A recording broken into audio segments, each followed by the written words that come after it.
फटफटली आहे किंवा आमच्या महिला सुद्धा घरात काय काम नाही असं यायचं तरी पण मणक्याचा आजार आहे.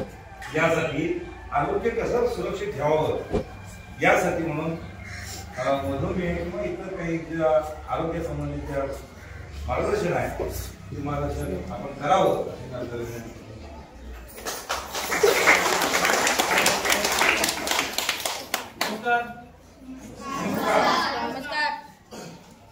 तुमच्याकडे एक भाऊ समजून ज्या काही गोष्टी आज बोलणार ह्या शेअर करायचं, कारण हा जो विषय आहे व्यसनमुक्ती मधुमेहमुक्ती हा इतका सोपा वाटतो तर सोपा विषय पण नाही आणि इतका अवघड आहे का अवघड पण नाही. तुम्ही जर तो हातात घेतला की आपल्या घरातला एखादा व्यक्ती असेल किंवा भाऊ असेल, आपले वडील असतील किंवा मिस्टर असतील, त्यांना व्यसनातून जर बाहेर काढायचं असेल तर त्यासाठी खूप मोठी गोष्ट करावी लागली नाही. तुम्ही सुद्धा ती घरात करू शकताय. फक्त काय करायचं आहे काय नाही ह्या गोष्टी तुम्हाला कळणं गरजेचं आहे. तर माझी ओळख करून देतो. माझं नाव असलम शेख. मी कागल तालुक्याचा पिंपळगाव गाव आमचं. त्याचबरोबर आमचे सिनियर विश्रांती सैयद साहेब सुद्धा कागलचे आहेत. वाशिम शेख साहेब सुद्धा पिंपळगाव घेऊन आहे. समर्थ सोशल फाउंडेशन ही जी काही संस्था आहे ही कोल्हापूरहून आम्ही 2015 पासून काम करतोय. आज सांगायला मला अभिमान वाटतो, कालच आमचा एक मोठा प्रोग्राम होता कोल्हापूरमध्ये आणि 13 देशांच्या बरोबर आम्ही अग्रीमेंट केलेला आहे. त्या 13 देशाचे जे काही लिगली नॉर्म्स असतात ते पूर्ण करून, त्याचे जे काही फॉर्मॅलिटी असतात ते पूर्ण करून आम्ही जे काही औषधोपचार करतो त्याच्या सुद्धा लाभ ज्या प्रत्येक देशाच्या नियमानुसार आहे त्या नियमानुसार करून आपण 13 देशामध्ये त्यांनी आपल्याला ती परवानगी दिलेली आहे. आपलं संस्थेचं काम एका गल्लीतून सुरू झालेली संस्था दिल्लीपर्यंत गेली आणि दिल्लीतून आज 13 देशामध्ये पोहोचलेले आहे. त्या संस्थेच्या माध्यमातून व्यसनमुक्ती आणि मधुमेहमुक्तीचं काम आम्ही करतो. संस्थेबद्दल सांगायचं म्हटलं तर ही एक सामाजिक संस्था आहे. ही मार्केटिंग कंपनी किंवा असं ज्या कंपन्या असतात अशा पद्धतीचं काम नाही. आणि संस्था काढणारे आम्ही जी काही लोक आहोत ही लोक सुद्धा ऑलरेडी वेगळ्या व्यवसायामध्ये आम्ही आहे. त्या व्यवसायात आम्ही सेटल आहे. एक समाजकार्य काहीतरी आमच्या हातून व्हावं. समाजासाठी महत्त्वाच्या गोष्टी जर बघितल्या तर अनेक विषय समाजामध्ये आहेत. यामध्ये एखादा मुद्दा हातात घेऊन संस्थेच्या अंतर्गत एक समाजकार्य करायचं म्हणून आम्ही संस्था सुरू केली होती. कोल्हापूरमधल्या किती जण आहेत? आपण कोल्हापूर सिटीमध्ये पण आहेत. कोल्हापूर नाही, कोल्हापूर जिल्ह्यात आहे सगळ्यांना. तर ज्यावेळी संस्था सुरू केली त्यावेळी आमच्या मनामध्ये हा विषय नव्हता की आपण व्यसनमुक्तीवरती काम करायचं आहे. कारण कधी त्याबद्दलचा विचार पण डोक्यात नव्हता किंवा खरोखर बाबा व्यसनमुक्तीवर आम्ही काम करू शकेल का ह्या गोष्टी आमच्या डोक्यात नव्हत्या. तर कोल्हापूरमध्ये जी घटना घडली त्या काळामध्ये त्या घटनेनं आमचं आयुष्य पूर्ण बदललं आणि आम्हाला निसर्गानं व्यसनमुक्ती हे काम करायला परवडलं. तुम्ही सुद्धा जे पेपरला घटना वाचल्या असाल ती घटना तुम्हाला माहिती पण असेल कदाचित की व्यसनामुळे काय होतं. ही एक क्रूरता म्हणा किंवा एक राक्षसी कोल्हापूरमध्ये घडलं. त्या घटनेनंतर आम्ही निर्णय घेतला की व्यसनमुक्ती हाच विषय आपण निवडायचा. तर काही वर्षापूर्वी 2015, 16 किंवा 14-15च्या कालावधीमध्ये पेपरला एक बातमी आली होती. त्या बातमीनं आमचं पूर्ण लाईफ बदललं, संस्थेचा पूर्ण दिशा बदलली आणि आज त्या एका घटनेमुळं आज आम्ही लाखो लोकांपर्यंत करतो. ती घटना अशी होती, पेपरला पहिलंच हेडिंग होतं की दारूच्या नशेमध्ये एका मुलाने आपल्या आईचा खून केला. तर अशा घटना आपण कायम वाचतो ना, पेपरला वाचतो, फेसबुकला वाचतो, टीव्हीवरती बघतो की दारूच्या नशेमध्ये भावाचा खून केला, दारूच्या नशेमध्ये मुलाचा खून केला, तो दारूच्या नशेमध्ये असं केलं तसं. ह्या घटना बघत असतो. आपल्याला त्याचं एवढं काही गांभीर्य वाटत नाही. का वाटत नाही माहिती आहे? कारण ती घटना त्यांच्या घरी घडली असते. ती घटना जर आपल्या घरी किंवा आपल्या नातेवाईकात किंवा आपल्या जवळच्या व्यक्तीच्या घरी जर घडली तर त्यावेळी आपल्याला वाटतं की ही घटना खूप वाईट आहे. तर तशी ती घटना घडली होती कोल्हापूरमध्ये की दारूच्या नशेमध्ये एका मुलाने आपल्या आईचा खून केला. हे एक हिडिंग होतं. पण त्याच्या पुढचं ज्यावेळी आम्ही वाचलं त्यावेळी खरोखर आमच्या पायाखालची जमीन हल्ली आणि पूर्ण ब्लँक झालं. खरोखर असं होऊ शकतं का? इतक्या मोठ्या भावना ज्या आहेत लोकांच्या आईबद्दल त्या एवढ्या क्रूरमध्ये बदलू शकतात का? त्या गोष्टी आम्हाला म्हणजे वाचताना सुद्धा आम्हाला कळत होतं. जेवढी काय लोक आम्ही चर्चा करतो सगळीच आम्ही रडत होतो. डोळ्यात पाणी होतं आमच्या, कारण खूप मोठी घटना घडली. तुम्हाला माहिती असेल मी पुढचं तुम्हाला सांगणार आहे. हेडिंग होतं दारूच्या नशेमध्ये आईचा खून केला. पुढचं वाक्य असं होतं की त्या नशेमध्ये त्या मुलाने आईचं काळीज फाडलं. आईचं ते फाडून काळीज बाहेर काढलं आणि नुसतं तिथं पण तो थांबला नाही, काळीज बाहेर काढून त्याची छोटी छोटी तुकडे गेली आणि तिथं पण तो थांबला नाही, तर काढलेल्या त्या तुकड्याची चटणीने मिसळून राहतो खाल्लं. वाचलाय तुम्ही बातमी? ही घटना खूप लांब होती. आज छत्रपती शाहू महाराजांच्या शिवाजी महाराजांच्या विचाराने पावन झालेल्या या कोल्हापूर नगरीमध्ये सुद्धा अशा पद्धतीची घटना घडू शकते हा विचार आम्हाला पटत नव्हता, सहन होत नव्हता. आणि खरोखर आज व्यसनामुळं एखादा व्यक्ती आईला मारणं इथपर्यंत तो विचार करतो. आईला आपण देवासमोर म्हणतो, देवापेक्षा आपण श्रेष्ठ समजतो, पण त्या व्यक्तीची विचारसरणी आईला मारण्याची पण गेली. कशामुळे गेली? त्या व्यसनामुळे गेली. पण मारली ती मारली. आज तुम्ही कितीतरी नाटक बघितलं असाल, आपण रामायण महाभारत आणि वेगवेगळे आपण कार्यक्रम बघतो, त्यामध्ये काही राक्षस दाखवले जातात. आजपर्यंत कुठल्या राक्षसांना आईला मारायला बघितलं गेली? पण मारला असले एखाद्या काय आपण बघितलं पण नाही. पण एखाद्या राक्षसांना सुद्धा आईचं काही बाहेर काढून काही बाहेर काढणं, ते कट करून तुकडे करून रात्रभर भाजी खाणं, असं कृत्य केले गेले कुठल्या राक्षसांनी.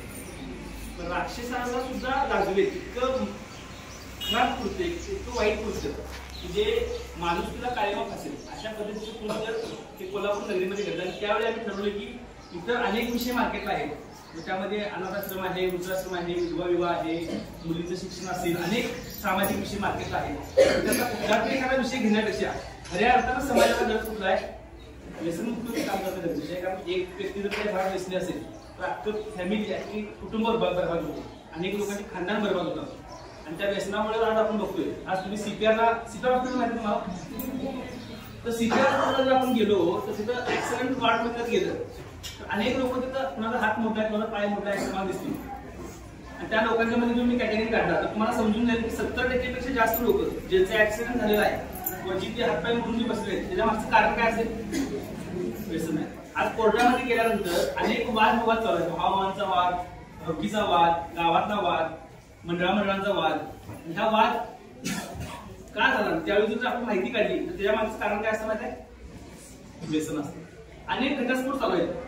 घटस्फोटाच्या केसेस मार्केटात कोर्टामध्ये चालू आहेत. तर घटस्फोट होण्यामागचं कारण काय? लग्न होईपर्यंत त्या मुलगीला तो नवरा वाईट असं वाटतं का? लग्नानंतर कळतं काय? तो व्यसनी आहे किंवा समाजात आपल्या संसाराकडे लक्ष नाही, त्या सगळ्या गोष्टी कळतात. आणि त्यानंतर तुम्हाला घटस्फोट झाला. तर घटस्फोटामध्ये सुद्धा जी काय आपण कारण काढली 90% घटस्फोट जे आहे ते कशामुळे होत आहे? त्या व्यसनामुळे. आणि त्या व्यक्तीला सुद्धा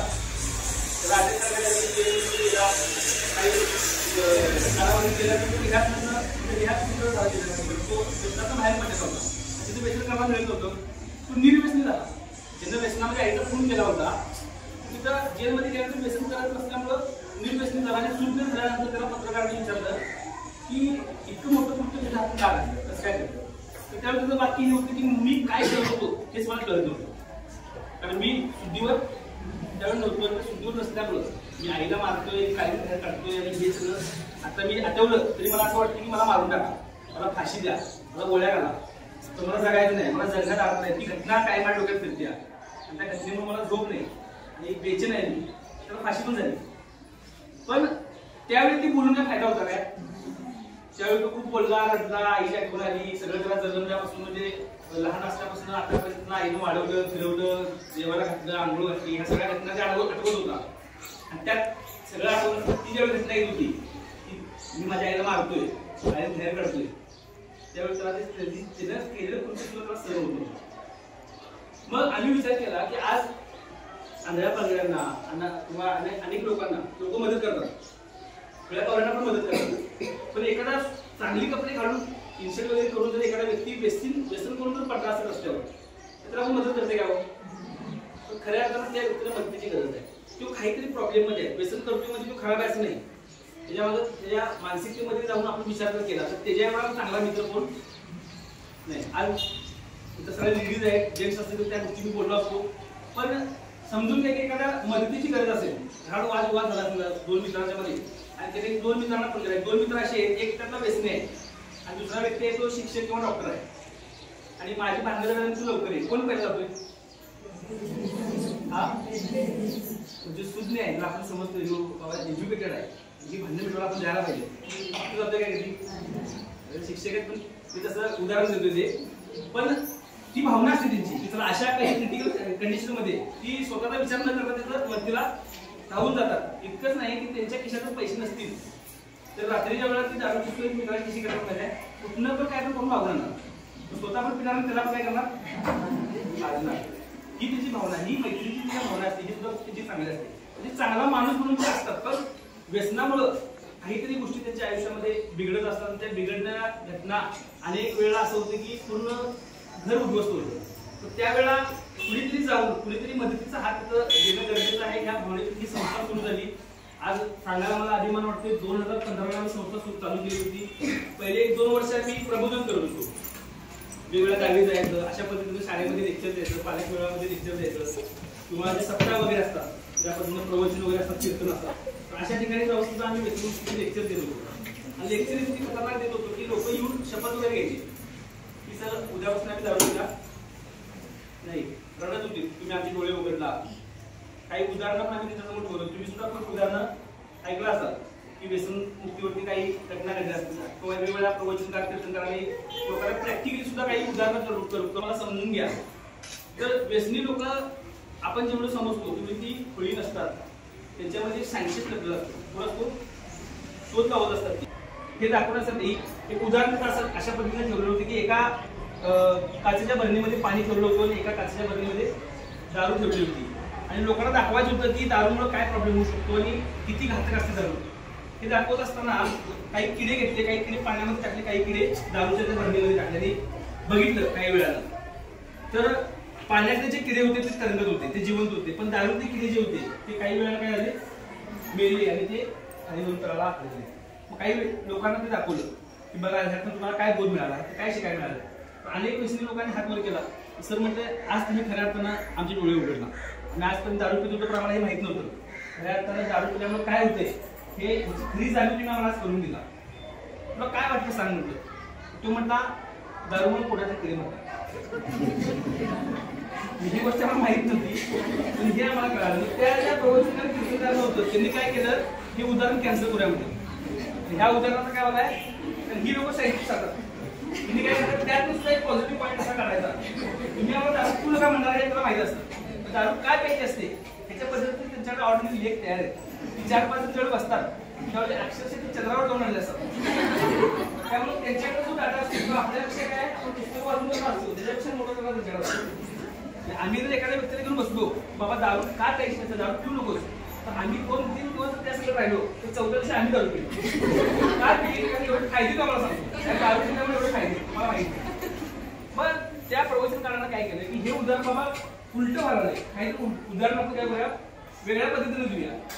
मग त्यांनी ती किडे बाजूला केली. मग काय केलं दुसऱ्या ठिकाणी गेल्यानंतर तुम्ही म्हणजे किडे नको आणि लोकांच्या डोक्यातले किडे नको.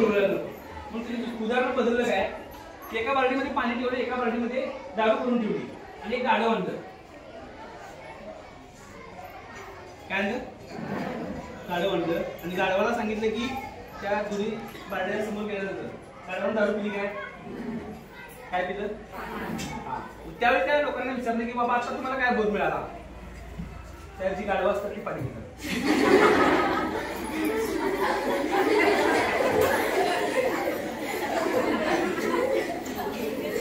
तिथं सुद्धा साहित्य शिकतात. ह्या पद्धतीनं अनेक ठिकाणी प्रवचन तयार करून कीर्तन तयार करून आणि साताऱ्यामध्ये एका व्यक्तीला भेटलो. त्या व्यक्तीने मला सांगितले की आमच्या गावी एक व्यक्ती आहे खूप मोठं लेक्चर देतो. तुम्ही जे काय लेक्चर देत आहे व्यसनावर त्याच्यापेक्षा तो खूप भारी लेक्चर देतो.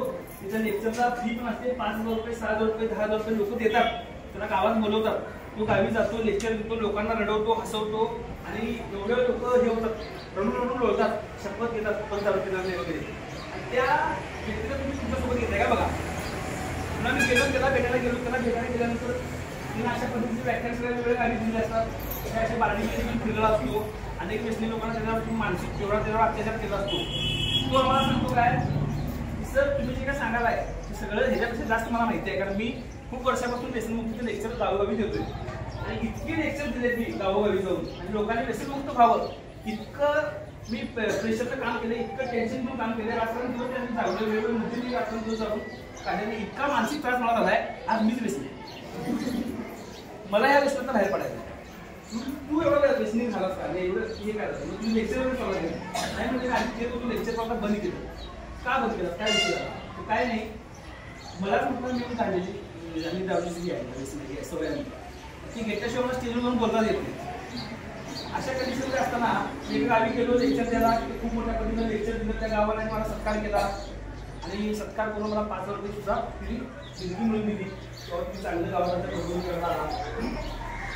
पण झालं असं म्हणता की पूर्ण लेक्चर दिल्यानंतर मी गाव सोडल्यानंतर 2-3 गाव सोडल्यानंतर वाटेमध्ये धाबा होता. त्या धाब्याला मी जेवायला जाऊन थांबलो. जेवायला जाऊन थांबल्यानंतर माझ्या सवय होती, मला सुद्धा रात्री लागत होती, कारण दिवसभर मी व्यसनमुक्त एवढं टेन्शन लेक्चर दिलं असतं, एवढं टेन्शन मला आलं असतं. लोक समाज व्यसनमुक्त कसा व्हायचा, भारत देश व्यसनमुक्त कसा व्हायचा, मी खूप मोठं टेन्शन माझ्या डोक्यात आहे. त्याचा त्रास होतो मला सुद्धा घ्यावं लागते. म्हणून मी माझ्या घरातून बसलो होतो आणि समोर एक 10-12 लोक बसलेली होती. मुलं ती माझ्या बघत होती, मी त्याच्याकडे बघत होतो. काही वेळा ती मुलं हळूहळू जवळ आलेली. जवळ आल्यानंतर एकदमच जवळ आली आणि आल्याने पहिला मारायला चालू केली. मी त्यांना म्हणतो मारा, का मारला हे तर मला सांगा. म्हणजे साहेब तुम्ही आता ते पलीकडल्या गावात लेक्चर होता ना तुला पहिल्या लाईनला आम्हीच बसलेलो आणि आम्ही शपथ घेतली आज तुमचं लेक्चर ऐकून, तुमची माहिती ऐकून की आम्ही व्यसन करणार नाही हे ठरवून आम्ही इथं आलो. आणि व्यसन न करता आम्ही तिथं जेवणार होतो. तुम्हाला बघणार मला वाटतं तुम्हीच होता आणि मार्ग ते म्हणा मला व्यसन आहे. म्हणजे अनेक प्रवचनकार कीर्तनकार आम्हाला अशी भेटली की त्यांना सुद्धा व्यसन असतं, पण या व्यसनातून बाहेर पडणं खूप गरजेचं आहे. कोणीतरी प्रबोधन करणं गरजेचं आहे. त्यावेळी आमच्या लक्षात काय आलं की नुसता लेक्चर देऊ पेट्रोल चालला असताना पोलिसांनी त्याला अडवलं. रात्री 12 वाजता पुढे करायचं काय म्हटला, रात्री 12 वाजता पुढे करायचं. तो बेवडा म्हटला दारूला मी व्याख्यानला घेऊन आणि व्याख्यानवरून आलो तुला कुठलं व्याख्यान, तुला व्यसनमुक्त व्याख्यान म्हटलं कुठं तर आमच्या घरी होतो. माझी वडील, माझी आई, माझी बायको, माझी पोरं सगळीकडून बसून मला व्याख्यान द्यायचे. हे सगळं सोडून टेन्शनमध्ये बाहेर पडले. पण आता तुम्ही टेन्शन घेऊन म्हणजे घरात सुद्धा लेक्चर असतं. घरातून सुद्धा काय असतं, लोकांच्यावरती व्यसन करण्याचे काही गोष्टी वाद असतील किंवा त्या पद्धतीने आपण करत असतो. काही पाहुणे मंडळी येतात, ते समजावून सांगत असतात. शिक्षक लोकांना सुद्धा वेगवेगळ्या शाळेच्यामध्ये व्यसनमुक्तीचे ह्या पद्धतीने कार्यक्रम घेतले जातात. तर नुसता लेक्चर देऊन व्यसन कुणाला सुटणार नाही ही गोष्ट आमच्या ज्यावेळी लक्षात आली त्यावेळी आम्ही ठरवलं की प्रबोधन आणि परिवर्तन याच्यामध्ये काहीतरी शास्त्र पाहिजे. आणि जोपर्यंत शास्त्र येणार नाही तोपर्यंत काही बदल होणार नाही. कारण लेक्चर आज जर दिलं तर तो 1 दिवस, 2 दिवस, 3 दिवस त्याच्या मनावर इफेक्ट होईल, नंतर इफेक्ट होणार नाही. सगळ्यात जास्त लेक्चर आमचे 31 डिसेंबर राहतात. 31 डिसेंबर जर आपल्याला पूर्ण करत होतो तर भरपूर माहिती बघितली त्याने आम्ही ठरवले 1 जानेवारीपासून आम्ही दारू पिणार नाही. आज शेवट बघा, 31 डिसेंबर तो शेवट, त्याला दुसऱ्या दिवशी फोन करत असतो, फोन ऑफ असतो त्याला. 2 तारखेला फोन त्याला ऑफ असतो, 3ऱ्या-4थ्या दिवशी त्याला फोन आलो होतो.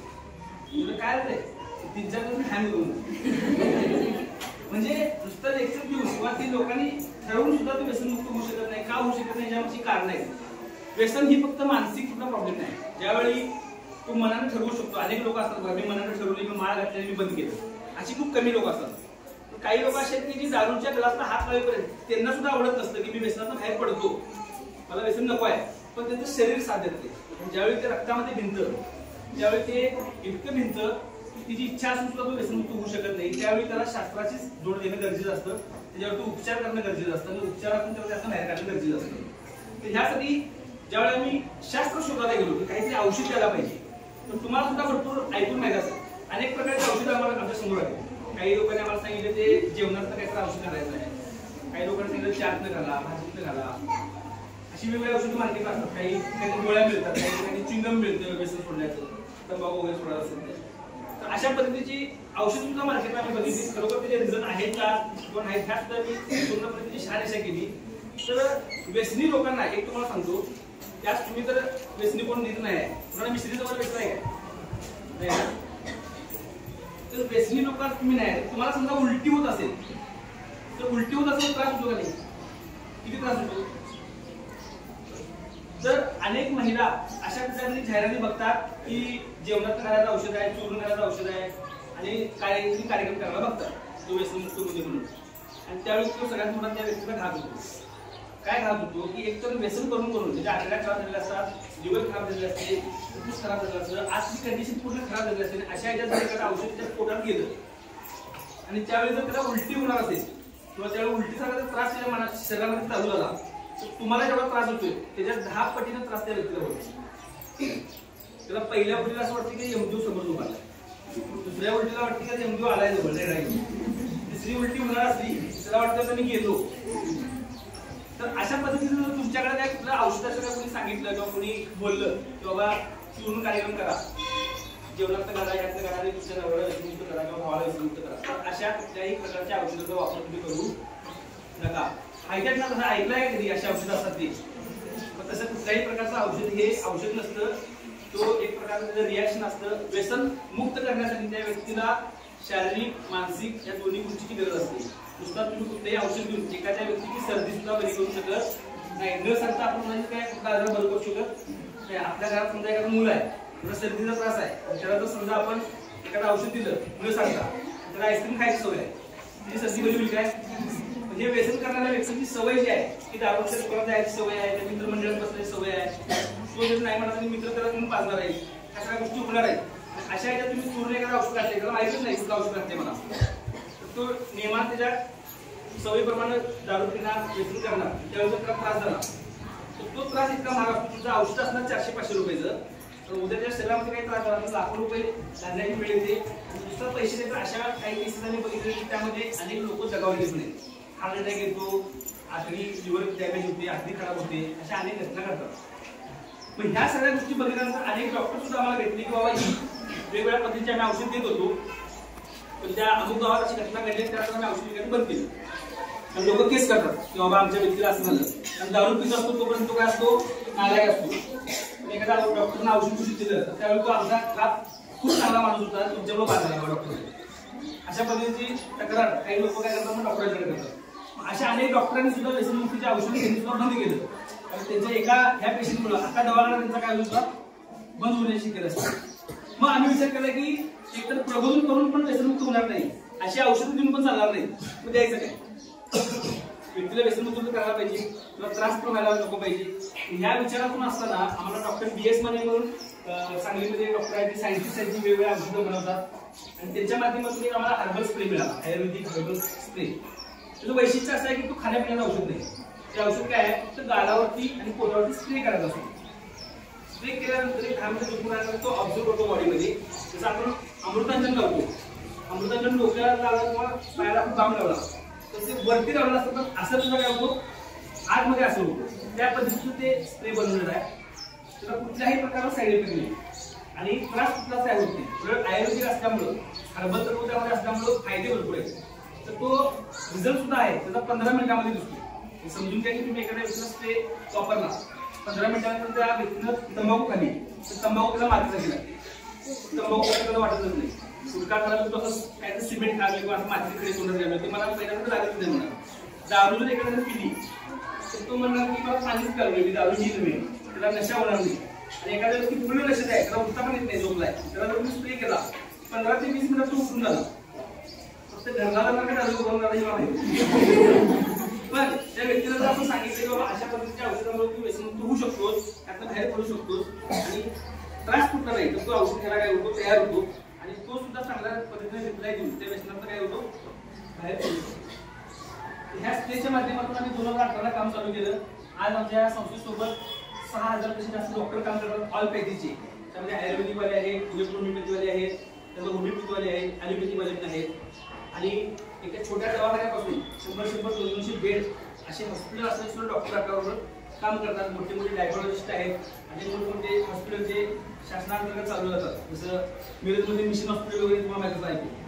असे मोठे मोठे हॉस्पिटल सुद्धा ह्या आमच्या संस्थेसोबत जुळून ह्या व्यसनमुक्तीच्या कामामध्ये आम्हाला हातभार लावतात, सहयोग करतात.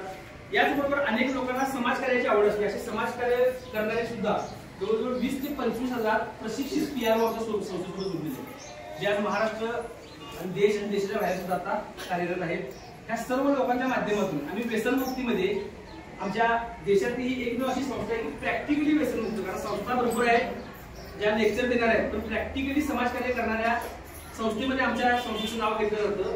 त्या 2-3 वर्षामध्ये किंवा 4-5 वर्षामध्ये एवढ्या सर्व लोकांच्या मदतीने आम्ही आजपर्यंत 5 लाखपेक्षा जास्त लोकांना प्रॉपर व्यसनमुक्त केलं.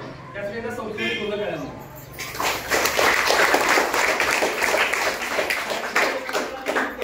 एक संस्था पोचू शकत नाही, यामध्ये अनेक लोकांचा सहयोग आहे. यामध्ये महिला सुद्धा आहेत. अनेक अशा महिला आमच्याकडे आहेत त्या आपल्या कागदभरामध्ये आहेत की ज्या 4थी, 7वी, 10वी ते ग्रॅज्युएट पण असते, शिक्षण असतात सुद्धा महिला आहेत. जे हे काम करतात, ह्या कामात समाजकार्य त्यांच्या हातून होतं आणि काम घरी बसून असल्यामुळं कुठेही जायचं नाही, करायचं नाही, सुरू करायला नाही, तुम्हाला तुमच्याकडे मिळणार नाही, सगळं मोबाईल तुमच्याकडे आहे.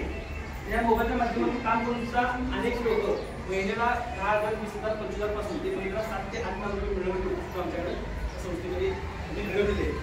तर इतक्या लोकांच्यापर्यंत या संस्थेला काय कल गेला म्हणजे इतक्या 7 लाख लोकांच्यापर्यंत किंवा 5 लाख लोकांपर्यंत पोहोचलो. हे इतकं सोपं नव्हतं पण अवघड पण नव्हतं. अवघड का नव्हतं कारण आज व्यसनाधीनता ही घरोघरी पोहोचलेली आहे. एक काळ होता की ज्यावेळी एखाद्या व्यक्तीने समजा बडीशेप जरी खाला तर त्याच्या आजूबाजूची लोक त्याच्या वडिलांची मित्र वगैरे सांगायची की पोरगं काय तर सगळं लक्ष ठेव. आज तसं कोण सांगते? आज पोरगं थरपडे जरी असलं की बाळ मध्ये जाऊन दिले कोण त्याची काळजी करत नाही. अशा पद्धतीनं समाजामध्ये सुद्धा काही वेळा चुकीच्या घटना घडल्या ज्यामध्ये समाज सुद्धा एखादा व्यक्ती सुधारावा ह्या विचाराचा नाही. उलट एखादा खराब कसा होईल होत असेल तर थांबवण्यासाठी कोण प्रयत्न करत नाही. तर ह्या पद्धतीनं आपण एक समाज कार्याला अशा पद्धतीनं काम करतो की ज्यामध्ये तळागाळातल्या व्यक्तीपासून ते मोठ्या लोकांमध्ये ज्या लोकांच्यामध्ये जो प्रॉब्लेम आहे त्या लोकांना त्या प्रॉब्लेमचा बाहेर काढण्यासाठी दोघेही आमचे काम करतात. या संस्थेमध्ये अशा पद्धतीचे PRO घडवले जातात. तुम्हाला मी गोष्ट सांगतो त्या गोष्टीतून तुम्हाला थोडंसं कळेल की एक मुलगा आणि एक वडील राणीचे बाग माहिती मला राणीची बाग ऐकून ज्यामध्ये प्राणी वगैरे होते सगळे. तर राणीच्या बागेमध्ये फिरायला गेल्यानंतर मुलगा आणि वडील प्रत्येक प्राण्यांची ओळख करून दिली होती. हा प्राणी हा प्राणी मुलगा पण ती ओळख होतो. एका ठिकाणी गेल्यानंतर पूर्ण हिरवगार असं लॉन होतं कंपाऊंड होतं. त्या कंपाऊंडमध्ये एक उंट आणि त्या उंटाची लहान मुलगा. उंट ह्या 40 मुलगा उंटाची ते लहान ही 2 होती आणि त्यावेळी ते दोघांचं संभाषण चालू होतं. कुणाचं? उंटाचं आणि त्याच्या आईचं. त्यावेळी ते मुलगांनी तिथे 2 बघत होती की बाबा काय चाललंय. तर ते उंटाचं लहान पिकं होतं ना तर ते आईला सांगत होतं की जन्म तर राणीच्या बागेत झाला असतो ना. उंटीला माहिती असतं त्या आईला माहित असतं की मी कुठले आहे मी वाळवंटातले आहे सगळ्या घटना माहित असतात. पण त्या पिल्लाला माहित नसतं. का माहित नसतं? कारण त्याचा जन्म कुठे झाला असतो त्या राणीच्या बागेत झाला असतो. त्याला वाळवंट माहित नाही दुष्काळ माहित नाही सगळे हिरवगार चालत त्याला लहानपणापासून मिळाला असतो. त्यामुळे काटेरी पदार्थ काही त्याला माहित नसतात. तो त्याच्या आईला उत्सुकता विचारतो की आपण इथं काय करावं इथं काय विषय काय नाही. तर आपल्याला काही लोकांनी काय केलं बंदिस्त केलं आहे की आपल्याला बघायला येतात खायला देतात. मग आपण कोण आहे तर आपण उंट आहे. मग आपला मेन आपली जन्मभूमी किंवा आपलं जे राहतं ठिकाण आहे ती कुठं आहे ते म्हणजे आपण वाळवंटातले आहे. आपण वाळवंटातले आहे. तर सगळं वाळवंट असतं हे असतं. त्या पद्धतीनं देवानं आपली काय केली आहे शरीर रचना केलेली आहे. शरीर रचनामध्ये सुद्धा तुम्हाला कळेल. उंटाचे पाय म्हणजे तुम्हाला उंटाचे पाय याचा स्पंज असतो ना आपला म्हणजे स्पंज सारखे असतात घट्ट नसतात. ते मूल विचारते त्याला उंटाचं की आई आपली पाय अशी कशी काय म्हणजे एवढी मऊ कशी काय. तर ती म्हणजे बाळ आपण कुठले आहे वाळवंटातले आहे. वाळवंटामध्ये चालत असताना आपल्याला काय होतं ते वाळू वगैरे लागण्याची शक्यता असते किंवा तिथं आपल्याला चालणं सोपं व्हावं त्यासाठी देवाने आपल्याला काय बनवलेलं आहे अशा पद्धतीचे पाय बनवलेले. मग आपल्याला उंच काय आहे लहान मोठं बाकीची प्राणी थोडे लहान आहेत. मग आपल्याला उंच करण्यामागचं कारण काय ते आई सांगते आपण कुठल्या बाकी वाळवंटात आहे तो ऊन खूप असतात. ऊन खूप असल्यामुळे ती वाळू गरम होतेली त्याच्या ज्या वाफा असतात ते आपल्या पोटाला लगेच लागू नये आपल्याला जग तिची पोचू नये त्यासाठी देवाला आपल्याला काय केलेलं आहे उंच बनवलेलं आहे. त्यानंतर तू विचारतो की आपल्या डोळे आहेत त्या डोळ्याचे पापले आहेत. उंटाचे पापले तुम्हाला माहित नसतील तर डबल पापले असतील. ती वरली एक पापले असते आणि आत एक पापले असते उंटाला. ती विचारतो की आपल्याला 2 पापल्या काय ती म्हणजे आपण बाळ पण कुठले आहे वाळवंटात. वाळवंटामध्ये ज्यावेळी हवा ज्यावेळी सुटते त्यावेळी त्या हवेतून वाळूची कण सुद्धा काय होतात बोलतात आणि ते डोळ्यात जाण्याची शक्यता असते. त्यामुळे देवाने आपली अशी रचना केलेली आहे की आपण पापण्या जरी झाकल्या आतल्या तरी वाळूचा त्रास आपल्याला होणार नाही. अशा पद्धतीने देवाने आपल्याला काय केलं आहे. मग आपले दात असे आहेत कारण आपण ते काटेरी पदार्थ खातो. अशा वेगवेगळ्या घटना तू विचारतो. त्याचबरोबर आपल्याला सिंटॅक्स टाकी उंटाला असते माहिती आहे तुम्हाला माहित आहे काय एक टाकी देवाने दिलेली आहे पाण्याचा त्या साठा असतो. ते मुली विचारतं हे आपल्याला असं पाण्याची टाकी काय दिलेली आहे तर आपण बाळा कुठले आहे वाळवंटातले आहे. वाळवंटामध्ये पाण्याचा काय असतो तुटवडा असतो पाणी कमी असतं. तर आपल्याला जगण्यासाठी पाण्याची आवश्यकता आहे. ती आवश्यकता आपल्याला पाणी नसताना सुद्धा पूर्ण व्हावी आपण जगावं यासाठी देवाने आपल्याला काय केलं आहे अशा पद्धतीची रचना करून केलेली आहे. मला एक सांगा जो देव एखाद्या उंटाला बनवत असताना इतका विचार करतो की त्याला काय काय गरजेचं आहे. मग एखाद्या माणसाला बनवत असताना देवाने विचार केला असं नाही आणि देवाला विचार करण्यासाठी किंवा माणसाला विचार करण्यासाठी प्राण्याच्या मध्ये विचार असतो नसतो माहित नाही, पण माणसाला विचार करण्यासाठी देवाने चांगली गोष्ट दिली आहे. काय दिली आहे? मेंदू दिलेला आहे, तो विचार करू शकतो. पण आज हाच माणूस आपल्या घरच्या लोकांचा पण विचार करत नाही, समाजाचा विचार करत नाही, माणुसकीचा विचार करत नाही. आणि अशा पद्धतीनं समाज एक वेगळ्या पद्धतीने आपल्या वेगळ्या दिशेने जाताना आपल्याला दिसतो. आज व्यसनाचे प्रकार तुम्हाला माहिती आहेत किती? व्यसन माहिती आहेत काय? काही ऐकून माहिती नाही. बांधक्यामध्ये टीव्ही वगैरे असेल, मी रामकडे टीव्हीवर लागायचं नाही, लागायचं नाही. मी व्यसन तर माहिती आहेत ना? तर तुम्हाला दारूचं व्यसन माहिती आहे, आणखी कुठलं गुटखा, आणि काय तंबाखू, आणखी सिगारेट, आणखी तुम्ही पण आला नाही बांधकायचं आहे ना? बोलू शकता तुम्ही काय असेल? सिगारेट करायचं व्यसन, आणखी कुठलं व्यसन आहे तुम्हाला? मोबाईलचं व्यसन आहे, आणखी टीव्हीचं व्यसन आहे, आणखी अंमली पदार्थ आलेच ते व्यसन. आणखी कुठले? कुठलं? मिश्री लावल्याचं व्यसन आहे. आणखी कुठलं व्यसन आहे? आज सगळ्यात मोठं व्यसन सांगू तुम्हाला, शेजारच्या बाईने नवीन साडी आणली, आपल्या पुढं दिसतो, तिने एखाद्या सोनाला टोक करून आणला की आपल्या पुढं मानते. शेजाराने एखादी गाडी घेतली, त्यावेळी काय होतं? मळमळ जात. ही सुद्धा व्यसन आहेत ना? सगळ्यात मोठं व्यसन आहे. ही व्यसन सोडण्यासाठी औषध आहेत. हे व्यसन सोडण्यासाठी देवाने दिलेल्या त्या मेंदूचा त्या विचाराचा वापर करणं गरजेचं आहे. कारण प्रत्येकाला प्रत्येकाच्या नशिबाचं, कारण मी तुम्हाला हे गुंतवणूक का दिलं, कारण तुमच्या आयुष्यामध्ये आज जे काय आहे किंवा जे काय होणार आहे त्याचा विचार तुमच्या आधी त्या परमेश्वराने ऑलरेडी केलेला आहे. जसं त्या उंटाचा विचार केलाय, त्या एखाद्या उंटाचा विचार देव करू शकत असेल, त्याला पाय कसे द्यायला पाहिजे, डोळे कसे द्यायला पाहिजे, तुमचा सुद्धा तुमच्या आयुष्याचा, तुमच्या पूर्ण लाईफचा विचार देवाने केला असेल.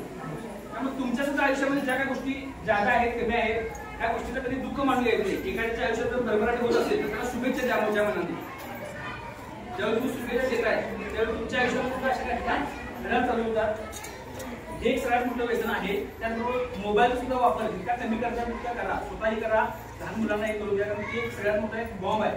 तो अनेक वर्ष झालं आपण ह्या कोरोनापासून बघतोय, तर अनेक लोकांना ऑनलाईनच्या सवय लावल्यामुळे मुलांना त्यांना मोबाईलचा इतकं वेळ लागलाय की आज आईचाच मोठा प्रॉब्लेम असतो की मला काम करू नाही म्हणून मुलाला काय करतात की मोबाईल देतात. पण एक दिवस असायला ह्या मोबाईल दिल्यामुळे तुमच्या आयुष्यात घातली आणि ती मुलं आता मशीन बनत जाते. मुलांच्यामध्ये खेळणं कमी झालं आहे. त्या सगळ्या गोष्टी आहेत ह्या पूर्णपणे त्याला शारीरिक व्याधी वगैरे ह्या गोष्टी व्हायला चालू होताना नंतर मग आपण ते सगळा खर्च दवाखान्यात झाला, ऐकत बळा तिथे पोरा ऐकत नाही, त्या गोष्टी.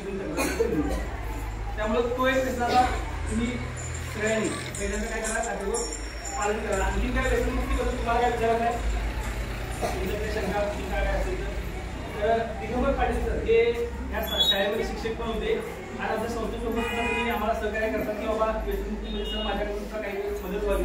त्यांच्या माध्यमातून सुद्धा अनेक लोकांना त्यांनी पोहोचवतात. तुम्ही त्यांचा नंबर सुद्धा घेऊन त्यांना तुमच्या काही घरामध्ये काय कोणाला प्रॉब्लेम असेल किंवा तुमच्या बाहेरमध्ये तुम्हाला प्रॉब्लेम असेल किंवा नातेवाईकांमध्ये प्रॉब्लेम असेल त्यांना ते सांगू शकतात. त्याच्या माध्यमातून आपण कोणाला व्यसनमुक्त करतो जो कंट्रोलमध्ये आहे, त्याची शारीरिक आणि मानसिक स्थिती व्यवस्थित आहे. पण ज्या व्यक्तीचा हातपाय जळतात, चेहरा सुटलेला आहे, चेहरा पिवळा पडलेला आहे आणि तो दारूशिवाय राहू शकत नाही, त्याचं जेवण पण कमी आहे, अशा व्यक्तीसाठी आमचं निवासी केंद्र सुद्धा आहे वारण्यामध्ये. 100 बेडचं मोठं हॉस्पिटल आहे आणि हेल्थ ऍक्टनुसार महाराष्ट्रातील सगळ्यात 1 नंबरचं केंद्र म्हणून शासनाने आम्हाला त्याला आता पुरस्कार सुद्धा दिलेला आहे. की आज जर बघितलं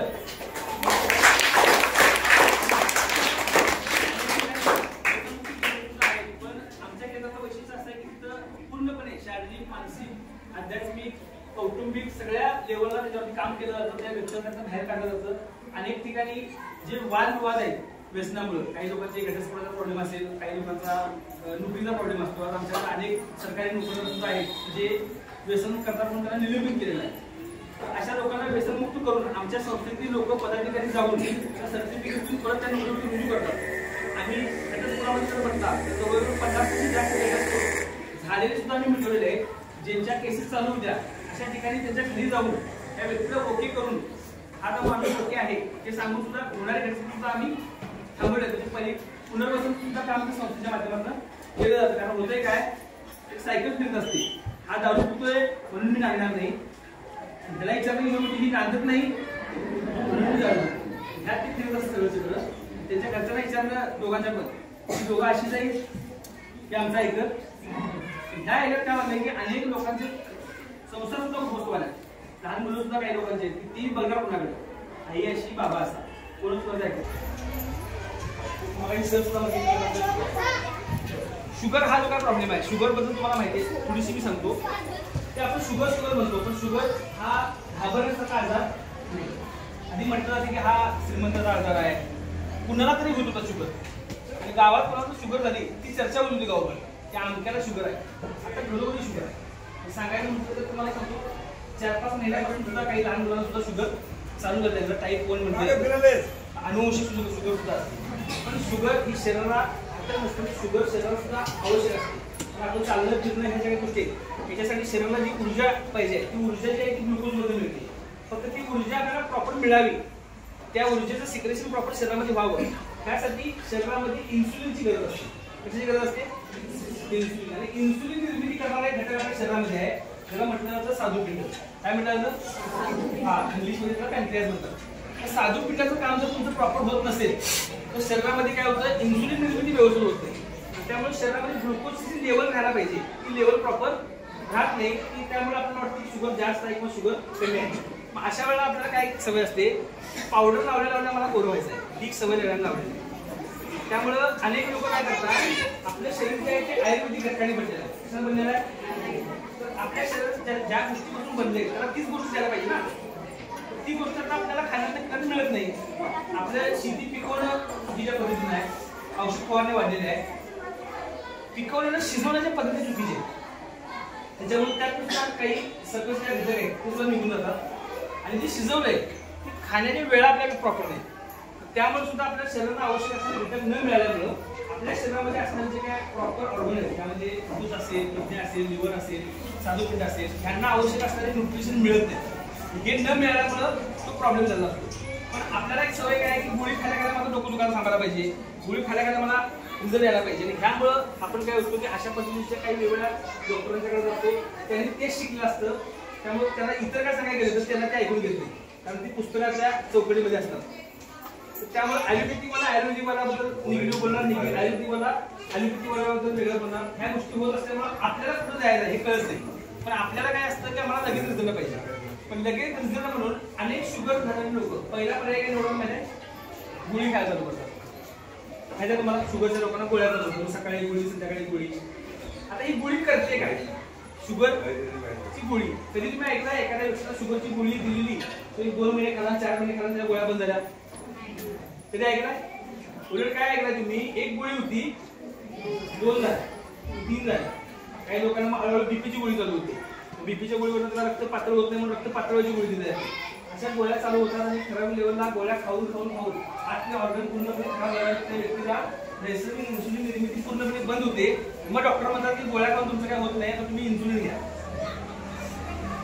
काय केलं जातं ग्लुकोजची जी लेवल ठेवण्यासाठी तुमच्या शरीरामध्ये काय सोडलं जातं कृत्रिम इन्सुलिन सोडलं जातं आणि मग ते ग्लुकोजची लेवल ठेवायला जातं जोपर्यंत तुम्ही इन्सुलिन घेणार तोपर्यंत तुम्ही व्यवस्थित राहणार मग आता मला सांगायचं ह्या गोष्टी टाळायच्या असतील आयुष्यभर गोळ्या खायला नसतील इन्सुलिन पर्यंत आपण जायला नको तर ह्यासाठी आपल्याला आयुर्वेदिक काही उपाय निवडणे गरजेचं आहे आयुर्वेदामध्ये सुद्धा बघणं गरजेचं आहे की अनेक ठिकाणी आयुर्वेदाचा वापर करतात बघा पैसे मिळवणं हा एका उद्देशासाठी आयुर्वेदाचा वापर केला जातो तर आमच्या संस्थेमध्ये ज्यावेळी आम्ही कोरोना कालावधीमध्ये काम चालू केलं तर आमचा उद्देश प्रॉपर सामाजिक होता आणि त्यावेळेला आमच्यासोबत काम करणारे हजारो लोक होते तर आमच्यासोबत काम करते म्हणून काय शुगर होणार नाही असं काय आमच्यातच काही लोकांनी आम्हाला सांगितलं की सर आम्हाला शुगर झालंय शुगरचा त्रास आहे आणि जसं तुम्ही व्यसनमुक्तीवरती काहीतरी युनिक केलं आहे तसं मधुमेहासाठी सुद्धा काहीतरी एक युनिक काहीतरी औषध चालू करा की जे मुळातनं काम करेल त्याला त्रास होता नको साईड इफेक्ट काय नको आज आपण ज्या गोळ्या करतो त्या गोळ्या काम काय करतात शुगरच्या व्यक्तीला जी काही गोळी असते ती गोळी फक्त एकच काम करते की तिच्या रक्तातली जी काही शुगर आहे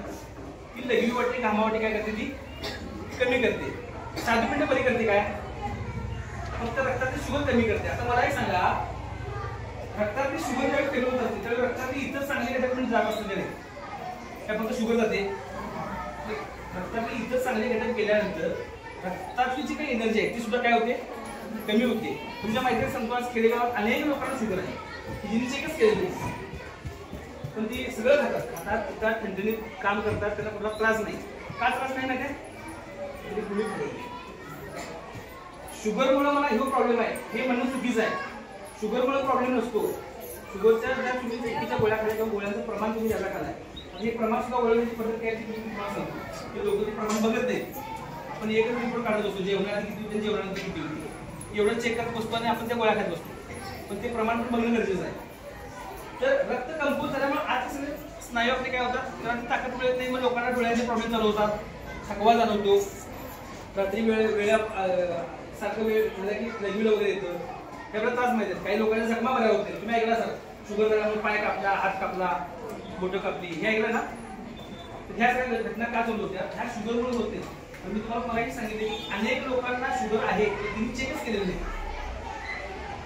चेक केले नसल्यामुळे त्यांना काय माहितीच नाही शुगर आहे ती त्यांनीच आहे. शुगर असूच होती थंडी काय, कारण तिने गोळ्या खाल्लेल्या नाही. आता गोळी खायला पण पाहिजे, पण तिथे एक लेवल असते, त्या लेवलपर्यंत गोळी खायला असते. तुमचं डोकं दुखायला थांबल्यानंतर किती जण आहेत की तिने डोकं दुखायची परत गोळी खाल्ली आपण. आपल्या सुद्धा शुगरचं तसंच आहे की ठराविक लेवलपर्यंत आपली गोळी खाणं गरजेचं पण असतं, कारण त्यावेळी फास्ट प्रक्रियेमध्ये काही शुगरची वाढलेली कमी करायला लागते. तर मूळ जे आपल्याला कारण आहे ते साधू पिंड, त्याला सुद्धा दुरी करणं महत्वाचं. ते जर रिपेअर नाही करत आयुष्यभर गोळ्या खायला. आमच्या संस्थेनं हा विचार केला की आपण सुद्धा अशा पद्धतीचं औषध बनवायचं की जे फक्त वर्ण नुसता शुगर कंट्रोल करणं, फक्त तात्पुरता इलाज करणं, फेरन लावल्या फक्त बरोवणं असल्या काय प्रकार नाही. मुळातच त्याला आपण काय करायचं किंवा आजार असं बाहेर काढायचं. ह्या उद्देशातून आम्ही मग सर्चिंगमध्ये गेलो आणि अनेक सायंटिस्ट आम्हाला भेटले, अनेक आयुर्वेदिकवाल्यांनी भेटले, आयुर्वेदिकवाले भेटले, वेगवेगळ्या पद्धतीने आम्ही सर्चिंग करू. आयुर्वेदामध्ये सगळ्यात स्ट्रॉंग फॉर्म्युला असा बनवला आहे की जो तुमच्या साधू पिंडाला आवश्यक असणारे न्यूट्रिशन पुरवतो. न्यूट्रिशन मिळाल्यानंतर तुमच्या शरीरामध्ये सेल्स आहेत, ज्यामध्ये बीटा सेल्स आहे, अल्फा सेल्स आहे, डेल्टा सेल्स आहे. त्यांचा काउंट जर व्यवस्थित असेल तर तुमच्या शारीरिक आणि मानसिक स्थिती तुमची व्यवस्थित राहते. तो काउंट तो मॅनेज करतो. आणि जे सेल्स तुमचे डिॲक्टिव्ह झाले ते इतर गोळ्यांच्यामुळे असतील, चुकीच्या खाण्यापिण्यामुळे असतील, हवेमुळे सुद्धा असतील, पाण्यामुळे सुद्धा असतील, आणि शरीरामध्ये जे काही टॉक्झिन झालेले त्या टॉक्झिनमुळे असतील, सेल्स आपले काय होतात, डिॲक्टिव्ह होतात.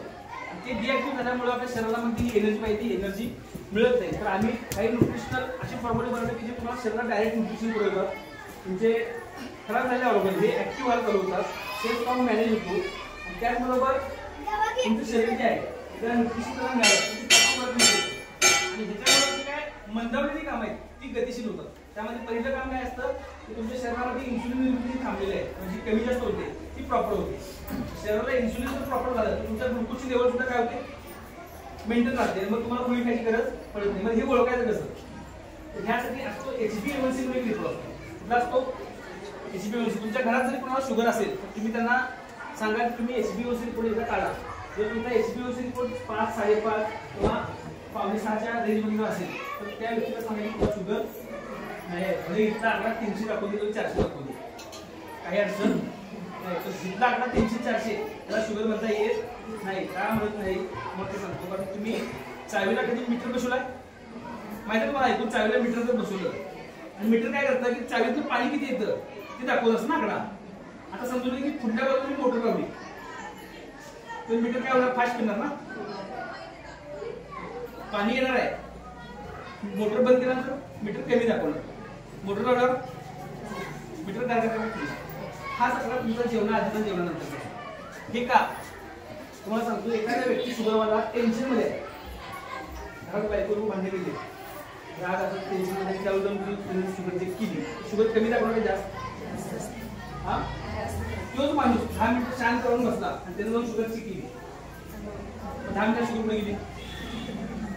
म्हणजे ती शुगर तुमच्या ब्लड सर्क्युलेशनची अटॅच असते, त्यामुळे ते जे काय तुमचं सर्क्युलेशन फास्ट होणार आहे त्यामुळे तो आकडा फास्ट दाखवणार. तुम्ही शांत असला तो आकडा कमी दाखवणार, तर त्याला तुम्ही शुगर आहे म्हणून चालणार आहे काय. हे आकडे आपल्याला दिसतात, त्याच्यामुळे आपण आयुष्यभर गोळ्या करत बसतो, गोळ्या करून आपल्या शरीराचं काय करतो आपण सत्यानाश करून घेतो. तर ह्या गोष्टी सुद्धा आहेत. त्यामुळे HbA1c बरोबर काढायचा ट्रॅक रिपोर्ट असतो, त्यानुसार HbA1c कमी करणं यासाठी आपण औषध दिलं. आमच्या कुठल्याही औषधामध्ये आम्ही जेवणाआधी जेवणानंतर रिपोर्ट त्याला शाश्वत राहतो. हा रिपोर्ट ओरिजिनल असतो. एखाद्या व्यक्ती रात्री जर मटण खाला असेल आणि सकाळी जाऊन तो म्हणतो मी उपाशी पोटी चेक करतो, त्याला उपाशी पोटी म्हणता येईल काय, कारण मटण पचायला 72 तास लागतात. तर अशा काही चुकीच्या औषधोपचारामुळे सुद्धा आपल्याला माहिती करून घेणे गरजेचं असतं की काय चालते काय नाही.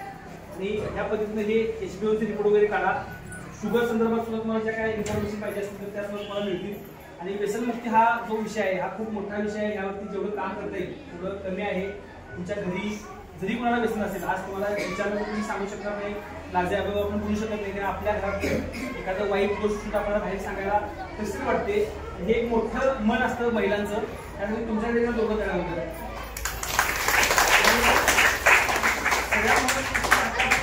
सगळ्यात पोचल्यानंतर अनेक व्यसनी लोकांमध्ये पोचल्यानंतर आम्हाला कळालं की व्यसनी लोकांना सगळ्यात मोठी बायका काय मिळतात, कारण त्याला सांभाळून गेलं ती ताकद कुणाची पण आई वडिलांना सोडून ती काढत असते, त्याच्यावर संसार करत असते. आज मग सुधरत काहीतरी माझ्या आयुष्यात बदल घडेल त्या उद्देशाला ती काम करत असतात. आपण सुद्धा तसं आपण एखादी आपली मुलगी देणार असतो कुणाला, त्यावेळी आपण विचार करतो की कोणाला जावं मुली व्यसनी आहे का, चौकशी करतो का नाही. त्यापेक्षा मोठी चौकशी करा की तुम्ही एखादी मुलगी आणणार आहे, तुमच्या घरात काढतोय ते कुठे व्यसन करते का, लगीन झाल्यावर सुधरल ही भावना डोक्यातून काढून टाका.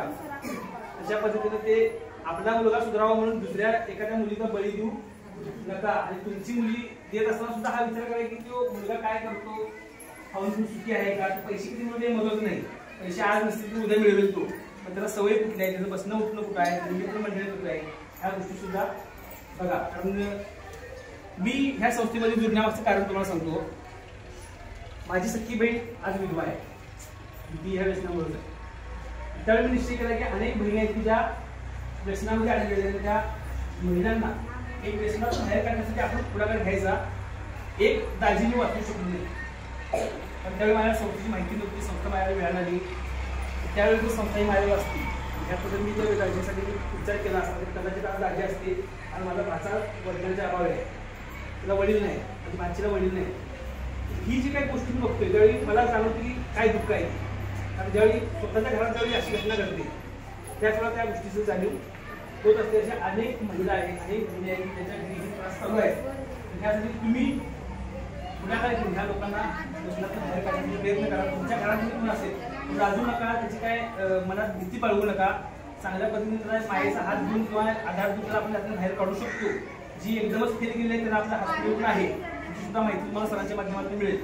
तर आता माझं जे काही तुम्हाला लेक्चर आवडलं असेल नसेल, ह्यातून काही चुका झाल्या असतील, तुमच्या मनाला काय लागला असेल तर मी माफी मागतो. ज्या काही चांगल्या गोष्टी आहेत त्या माझ्या गुरु महाराजांच्या आशीर्वादामुळं, परमेश्वराच्या कृपेमुळे, माझ्या आईवडिलांच्या आशीर्वादामुळे माझ्याकडे आहेत. माझे जे काही सहकारी आहेत त्यांच्या आशीर्वाद पण माझ्यासोबत आहे, माझी साथ आहे. ह्यातून काही गोष्टी माझ्याकडे चांगल्या निघतात. आता आता फक्त एक कविता आहे ज्या कवितेच्या माध्यमातून व्यसनमुक्तीचं एक व्यथा एका बहिणीनं आपल्या घरी मांडलेली असते. ती कविता मी तुमच्यासमोर सादर करतो. तुमच्याकडे मोबाईल आहे सगळ्यांच्याकडे, तुम्ही कायमची कविता एखादी शूटिंग सुद्धा करून घेऊ शकता. तर एका मुलगीनं ज्यावेळी ती सासरी जाते आणि सासरी गेल्यानंतर तिला कळते की माझा नवरा दारूड आहे आणि हे व्यसनात इतका आहारी गेलाय की पूर्ण घराचं नुकसान झालेलं आहे. ज्यावेळी ती परत बाहेर येते त्यावेळी ती आपल्या आईला आणि वडिलांना भावाला सांगत असते की खरोखर मला व्यसनामुळे माझ्या आयुष्यात काय आहे. ती कविता मी तुमच्यासमोर सादर करतो. आणि माझं जे काय मला इथं सरांनी जी काय बोलण्याची संधी दिली, हा जो काय प्रोग्राम इथे अरेंज केला, आम्हाला बोलवलं, त्याने मी सरांचा सुद्धा आभार मानतो. तर आहे का सगळेजण जागे? कोण इथं आहे पण इथं नाही असं पण आहे काय? कोणाला बाबा आता टीव्हीला बघायचं होतं का सिरियल ऐकायला येतो आलोय मी, असं काय नाही ना? आवडतं नाही मी बोललो असं? ही कविता पण तुम्हाला आवडेल आणि मन मोकळं करा. कारण कसं होतं की तुमचा आवाज आहे समजा आवाज कसं आहे, मन मोकळं करा, रडू वाटतं रडा. कारण कसं आहे सांगू काय, त्याशिवाय आतलं हलकं होणार नाही, हलकं होणं गरजेचं आहे. तुमच्या भावना तुम्ही व्यक्त करणं गरजेचं आहे. आणि जरी तुमच्या घरी कोणाला प्रॉब्लेम नसेल तर असं समजू नका की आमच्याकडे तर माझ्यासाठी नव्हे. हे आपण मानवता म्हणून, एक समाज म्हणून आपण सगळ्यांसाठी हा विचार करतो. ही कविता मी तुमच्यासमोर सादर करतो. आवाज येतो शेवट? आवाज पण एवढा काय माझा काही मी गायक नाही, थोडासा ऍडजस्ट करून घ्या. तुम्हाला तर सवय झाली साडेगमप इंटरनेट बघून, त्यात तुम्ही जज व्हाल. आता ह्याचा हात सुरू करा हल्ला म्हणजे असं म्हणायला पाहिजे, असं काय नाही ना. त्यातून तुम्ही ऍडजस्ट करून घ्या. लेक म्हणती बापाला, लेक म्हणती बापाला, कसा शोधून पाहिला. लेक म्हणती बापाला, कसा शोधून पाहिला. सांगे घरान आईला नवरा दारुढा निघाला सांगे घरान आईला नवरा दारुढा निघाला लेक म्हणती बापाला कसं सांगू मी तुम्हाला लेक म्हणती बापाला कसं सांगू मी तुम्हाला सांगे घरान आईला नवरा दारुढा निघाला सांगे घरान आईला नवरा दारुढा निघाला सांगे भावाला बहीण दादा कसं रजगीन सांगे भावाला बहीण दादा कसं रजगीन दोन मुलं पदरात त्यांना कायमी चारीन सांगे भावाला बहीण दादा कसं रजगीन दोन मुलं पदरात त्यांना कायमी चारीन सारा संसार बुडाला कसं सांगू मी कुणाला सांगा संसार बुडाला कसं सांगू मी कुणाला सांगे घरान आईला नवरा दारुढा निघाला सांगे घरान आईला नवरा दारुढा निघाला नाही पोराला कपडे फिरती उन्हात उघडे नाही पोराला कपडे फिरती उन्हात उघडे नाही पाहिले दादा मी याच्या घरचे लुगडे नाही पोराला कपडे फिरती उन्हात उघडे नाही पाहिले दादा मी याच्या घरचे लुगडे एकटीच्या मजुरीवर सारा संसार चालला एकटीच्या मजुरीवर सारा संसार चालला सांगे घरान आईला नवरा दारुढा निघाला सांगे घरान आईला नवरा दारुढा निघाला रोज पैशासाठी मारी याला दारू एवढी प्यारी रोज पैशासाठी मारी याला दारू एवढी प्यारी सांगा आई बाबा दादा इथं राहू पुण्यापरी माझा वैतागला जीव कसं सांगू मी कुणाला माझा वैतागला जीव कसं सांगू मी कुणाला सांगे घरान आईला नवरा दारुढा निघाला लेक म्हणती बापाला कसं सांगू मी तुम्हाला सांगे घरान आईला नवरा दारुढा निघाला.